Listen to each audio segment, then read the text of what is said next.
Hello friends, स्वागत है आपका मेरे यूट्यूब चैनल में। तो पिछली वीडियो में हमने डेटा को रजिस्टर करवाया था। जैसे ही यूज़र आके यहाँ पर उसकी यूज़र नेम, ईमेल आईडी और पासवर्ड डाल के जैसे ही रजिस्टर करता है तो उसका सारा डेटा यूज़र मॉडल में सेव हो जाता है।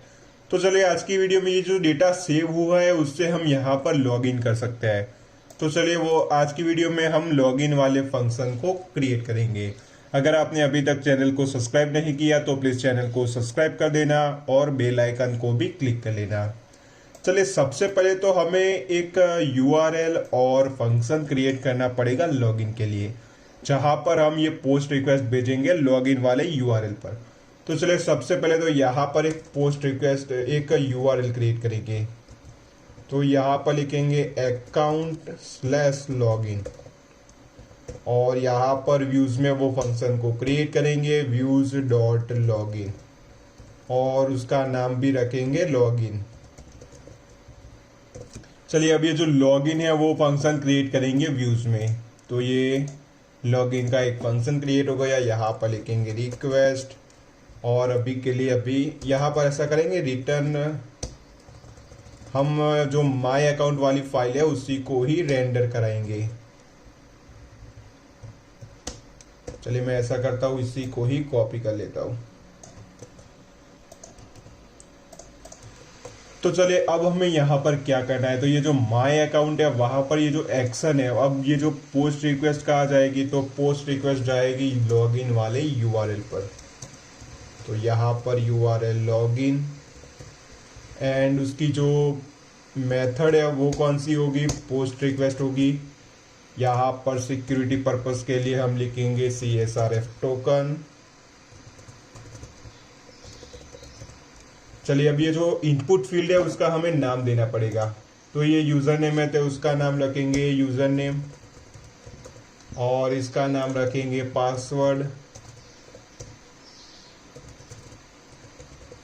चलिए इन दोनों इनपुट फील्ड के हमने नाम रख दिए। अब बारी है ये बटन की। तो यहाँ पर लॉगिन के लिए एंकर टैग दिया हुआ है, तो हमें एंकर टैग नहीं चाहिए, हमें यहाँ पर बटन चाहिए। तो ये मैंने उसको कर दिया बटन। ये href नहीं चाहिए, उसको निकालेंगे और उसकी जगह पर करेंगे टाइप = सबमिट। चलिए ये हमारा जो फ्रंट एंड था उसका पूरा काम यहाँ पर हो गया। चलिए अब देख लेते हैं ये डेटा हमारा जाता है या नहीं। अभी मैं लॉगिन नहीं हूँ। अगर आप देखोगे तो ये जो एडमिन पैनल है उसमें मैं अभी लॉगिन नहीं हूँ, यानी कि मैं यहाँ पर भी कोई लॉगिन नहीं हुआ हो। तो चलिए यहाँ पर ये जो हमारा सुपर यूज़र है उसकी आईडी से लॉगिन करेंगे। तो उसका यूज़र नेम था एडमिन और पासवर्ड था 188 चलिए मैंने यहाँ पर किया लॉगिन। तो यहाँ पर पेज नॉट फाउंड की एक एरर आ गई। ओके, मैंने यहाँ पर रिफ्रेश नहीं किया था। तो चलिए अब यहाँ पर वो प्रॉब्लम नहीं आएगी। तो यहाँ पर मैं कौन से यूआरएल पर आ गया, account/login। यहाँ पर हमारी पोस्ट रिक्वेस्ट आई होगी। तो चलिए वो जो पोस्ट रिक्वेस्ट है उसको यहाँ पर गेट करेंगे। तो अब आएंगे व्यूज में, यहाँ पर लिखेंगे if request dot method = post. अगर पोस्ट रिक्वेस्ट है तब यहाँ पर सबसे पहले तो हमें क्या क्या सेंड किया था, तो यूजर नेम और पासवर्ड हमने पोस्ट रिक्वेस्ट के थ्रू लॉगिन वाले यूआरएल पर हमने सेंड किया था। तो यहाँ पर लिखेंगे user name = request dot post dot gate और यहाँ पर गेट करेंगे यूजर नेम को। चलिए इसी तरीके से पासवर्ड को भी गेट कर लेते हैं। तो password = request dot post dot gate और यहाँ पर लिखेंगे पासवर्ड।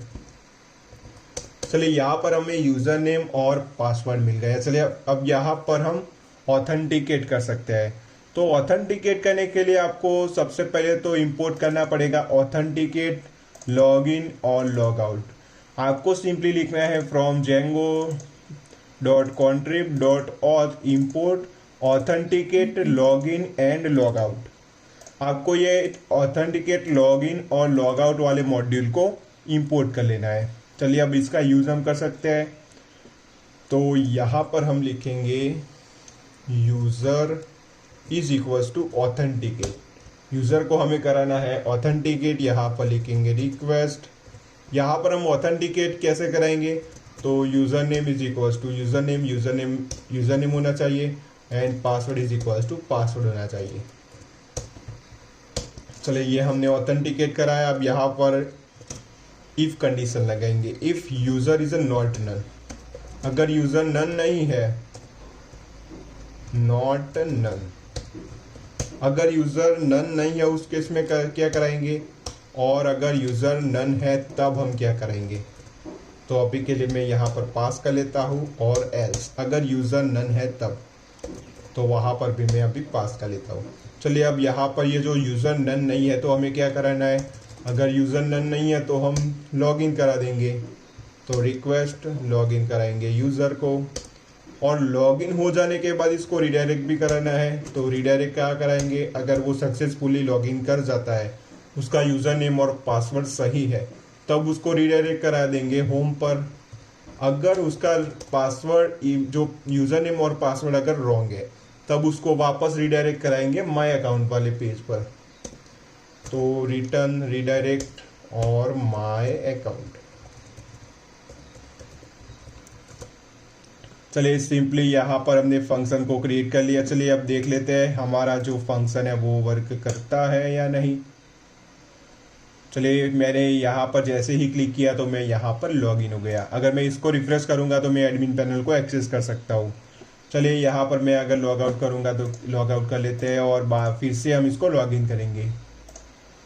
चलिए इस बार मैं गलत पासवर्ड डाल देता हूँ, गलत यूज़र नेम और पासवर्ड डाल के लॉगिन करता हूँ तो क्या होता है। तो मैं वापस आ गया account/my अकाउंट पेज पर। चलिए अब यहाँ पर जो सुपर यूज़र था उसका यूज़र नेम और पासवर्ड डाल के देखते हैं, तो हमें कहाँ पर रिडायरेक्ट करा देगा। तो जैसे ही मैंने यूज़र नेम और पासवर्ड डाला तो उसने मुझे रिडायरेक्ट कर दिया होम पेज पर। चलिए अब यहाँ पर लॉग आउट दिखा सकते हैं, और कई सारी चीज़ें हैं जो हमें करनी है। सबसे पहले तो यहाँ पर अगर यूज़र लॉगिन है तो यहाँ पर लॉगिन नहीं आना चाहिए, यहाँ पर लॉग आउट आना चाहिए, और यहाँ पर वो यूज़र का नाम आना चाहिए। और यहाँ पर एक और चीज़ है जो हम अगली वीडियो में करेंगे। ये तो हमने सक्सेसफुली लॉगिन कर दिया। अगर यूज़र नेम और पासवर्ड गलत आता है तो यहाँ पर एक वार्निंग भी दिखनी चाहिए कि आपका यूज़र नेम और पासवर्ड इनवैलिड है। तो हमें उसके लिए मैसेज फ्रेमवर्क का भी यूज़ करना पड़ेगा। तो ये सारी चीज़ें हम अगली वीडियो में कंप्लीट करेंगे। अगर आपको ये वीडियो अच्छी लगी हो तो प्लीज़ वीडियो को लाइक कर देना और चैनल को भी सब्सक्राइब कर देना। Thanks for watching.